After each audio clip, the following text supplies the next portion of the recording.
السلام عليكم ورحمة الله وبركاته وبليان كيا كم نجرت فياكي سني أنا مذكرية أنا موني channel كيا فارا وتاتني سبسكرايب قلت ماتي نافتا سنين جدا دوران درسي أمة مسلمة كان الدنيا رجرتن قوتو كيساني عيد مبارك سنين جدا بقى قويا عيداتين إسنجه إن شاء الله قويا لما سديتنو هافا ربيني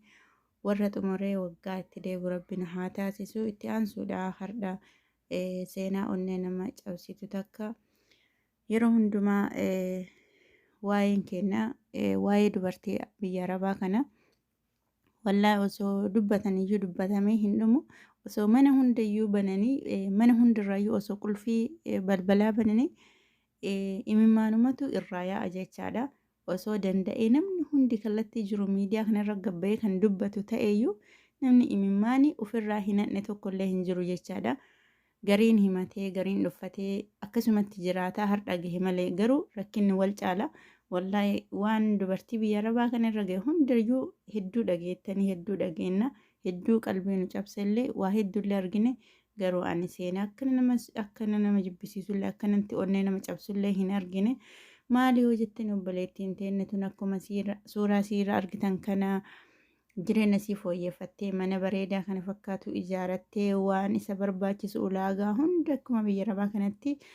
itti dadhabdee waggaa dheeraa itti cabdee jireenya ofii hawwii ofii fedhii ofii barnoota ofii maatii ofii waan hunda fayyaa ofii itti dhabdee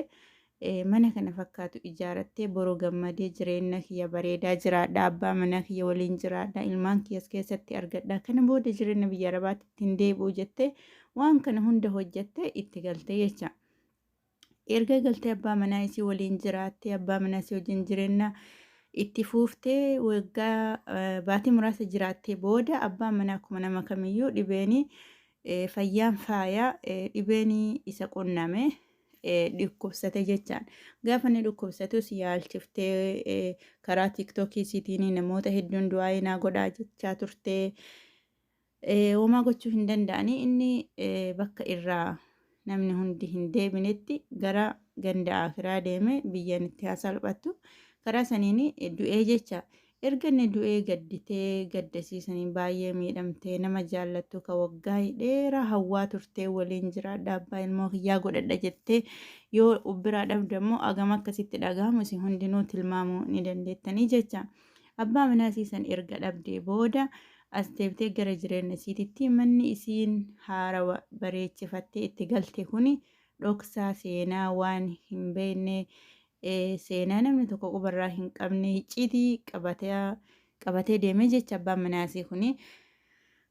akka jedhanitti manichi maal ta'e seetanii abbaan manaasii kuni osoo isitti hin himini jireenya isiin duubaa yookaan maatii isiin duubaa qaba. Maatii kanarraa ilmaan qaba. Ilmaan isaa kuni erga inni du'ee addunyaa kanarraa boqotee ammoo as deebanii mana kennaa abbaa manaa kiyyaatii qabeenya abbaa manaa keenyaati. Qabeenya abbaa manaa keenyaa nuuf kennuu qabdaa dirqama mana keenya keessaa bahuu qabdaa jedhanii gaafii dhiheessanii fi yookaan itti roorrisaa jiranii jechaadha. Osoo isin taatee mee waan kana maal gootu? Waggaa dheeraa hagana biyya namaa kana keessa hojjettee akkanatti qaamni isii cabee biyyatti galtee yoo wanti akkanaa kun isii mudatu mee maal gooti jettanii yaaddan abbaa manaa isii kan jaallatu kan waggaa dheeraa wajjin jiraattu dhabdee qabeenya isii kana ammoo yoo gaafii keessa seenee qabeenya isii kana yoo dhabuuf deemtu ammas deebitee namni isiin jaallattee amantee waa hunda itti fixattee galtu kun icciitii hagana gawwaan hagana ulfaatu kana dhoksee gara ganda akiraa yoo deeme mee maaltu isin dhagama silaa osoo hin taate waan akkamii murtoo akkamii murteessitan jedha ani garuu mucattii tana waan jedhuuni waan nama addaa takkatu natti mul'ate. Innis maali seetanii osoo abbaan manaa isii kun akka isiin galteen tasgabbeessee gocha kana akka isii jaartii biraa qabu kana osoo itti hime ta'e yookaan mucayyoon tun aartee miira keessa galtee abbaa manaa kana zayitiidhaan ta'uu danda'a waan garaagaraatiin lubbuu isaa galaafatti ta'e har'a bakka kana isitu bohaa jira jecha maaliin bootti isa dogongora keessa seentee waan silaa lubbuu isiillee dhabdee yookaan hidhamtee yookaan gocha badaa wayii raawwattee silaa yoo tana mana hidhaa jirti taha rabbi yookaan waan sanirraa isii deebisuudhaaf jedhee isaanii karuma ofiitiin fudhatee dogongora isaatiin isuma fudhatee isii ammoo rabbiin fayyaa kennee fi dalagatteetti deebuu dandeettii, sammuu isiitti deebuu dandeettii. Garuu osoo isa miitee jirti ta'e, osoo waan kana dhageettee yookaan lubbuu isaarra waan tokko irratti tarkaanfii fudhatte ta'e, har'a bakka kana lubbuu isiillee dhabdee qabeenya isiillee dhabdii. Kanarra waaqa isii galateeffachuu qabdi jedhan akka kiyyatti. Wallaahi hedduu ulfaataadha. Dhiira hin amaninaa yoo jedhan dhiira karaa deemtu hin amaninaa jedhanii nama bultii wajjin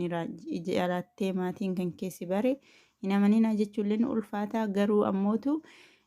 qabeenya kan kee gifeetillee abbaa manaa keetiillee jaallattu maatiillee qabaattu manni kan kee osoo maqama kan keetiin ta'e irra gaariidha. Osoo maqaa isiitii fi isaatiin ta'e haga takka furmaata qabdi. Waan akkanaa kanarraa rabbi nu haa eegu. Of eeggannoo godhaa. Nagaa tura.